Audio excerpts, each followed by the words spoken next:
The movie was so fun. The movie was so funny. One small word change. But only one of these sentences is natural English. Do you know which one and why? By the end of this lesson, you will. Let's go. Hello everyone.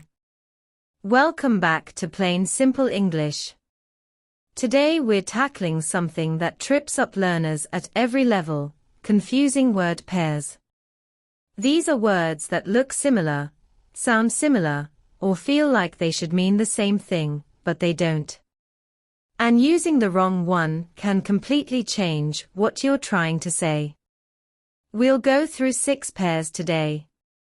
For each one, I'll explain the difference clearly, show you real examples, and give you a tip to remember which is which. If you find this helpful, please subscribe and hit the like button. It truly helps this channel reach more learners. Now let's fix these mix-ups once and for all. Number 1. Fun versus funny. These two cause confusion every single day, and the difference is actually very simple. Fun means enjoyable. It describes an activity or experience that you enjoy. The party was so fun. Learning English is fun. We had a really fun weekend. Funny means it makes you laugh. It describes something that causes laughter or amusement. That movie was hilarious, so funny. He told a really funny joke. The situation was awkward but kind of funny. Here's where people go wrong. Wrong, the movie was so fun. Unless you enjoyed it, not because it made you laugh. Right, the movie was so funny. If it made you laugh. Wrong, she's a very funny person to be with. If you mean you enjoy her company. Right, she's a very fun person to be with. Memory tip, funny has the word fun inside it, but it goes one step further. Fun equals enjoy. Funny equals enjoy and laugh. Let's say it together. The game was fun. His impression was funny. 2. Hear versus listen. Both involve your ears, but they are doing very different things. Hear is passive. It means your ears pick up a sound without you trying. It just happens. I can hear music coming from next door. Did you hear that? What was that sound? I could hear them arguing through the wall. Listen is active. It means you're paying deliberate attention to a sound. You're choosing to focus. Can you please listen carefully? This is important. She listens to podcasts every morning on her commute. I was listening to the teacher, but got distracted. Think about it this way. You hear your phone ring, it grabs your attention without warning. You listen to your favorite song, you choose to focus on it. Memory tip, listen requires effort. It's longer to say, and it takes more from you. Let's say it together. I can hear rain outside. Let's listen to some music. 3. Say versus tell. These two are extremely commonly mixed up, even by advanced learners. Say is used for the actual words someone speaks. The focus is on what was said. She said hello when she walked in. He said he was tired. What did she say? Tell is used to give information to someone. The focus is on the person receiving the message. She told me a story. She gave the story to me. He told us the truth. He gave us the truth. Can you tell me the time? Here's the key rule. Tell almost always needs a person after it. Tell me, tell him, tell us. Say doesn't need a person, you just say something. Wrong. She told that she was tired. Right. She said that she was tired. Or she told me that she was tired. Let's say it together. He said goodbye. He told her goodbye. 4. Look versus watch versus see. 3 words.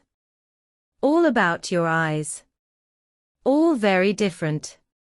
See is passive, like here. Your eyes notice something without trying. I saw a cat outside the window. Can you see that sign from here? Look is active but brief. You direct your eyes at something for a moment. Look at this photo. She looked at her watch.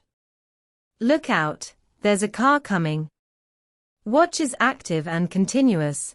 You observe something over a period of time. We watched the match together last night. He watches the news every evening. Watch how I do this, then you try. Simple rule. See equals it happens to your eyes. Look equals a quick glance or directed moment. Watch equals extended observation over time. Let's say it together. Look at this. Watch the video. Did you see that? 5. Big versus large. Both mean not small, but the feel is different. Big is casual and emotional.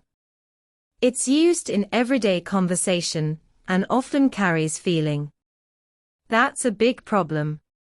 It's a big day for us. He has a big heart. Large is neutral and factual. It describes size without emotion, common in formal or descriptive contexts. It's a large building. We need a large quantity. Available in small, medium, and large. You'd never say, it's a large problem, that sounds odd. And you'd never see available in big on a clothing label. 6. Speak versus talk. Both mean to use words, but the register is different. Speak is more formal. It's often one person addressing others, or referring to ability. She speaks 3 languages. Could you please speak more slowly? He spoke at the conference. Talk is casual and conversational. It suggests a two-way exchange between people. We need to talk. Let's talk after class. I was talking to my friend when it happened. Let's say it together. She speaks English fluently. Let's talk later. Here's your challenge today. Pick any 2 pairs from this lesson. Write 1 sentence for each word, so 4 sentences total, and post them in the comments. I'll tell you if they sound natural. Here's a quick example. The festival was so fun. The comedian was so funny. Your turn. And going back to the very beginning, which sentence was correct? The movie was so fun. Possible, if you enjoyed it. The movie was so funny. Correct, if it made you laugh. Both can work, but now you know the difference. And that's exactly the point. If this lesson helped you, please give it a like and subscribe for a new lesson every week. Share it with someone who's always mixing these words up. You'll be doing them a huge favor. Small differences. Big impact. That's what makes English precise and beautiful. See you in the next lesson. Keep going.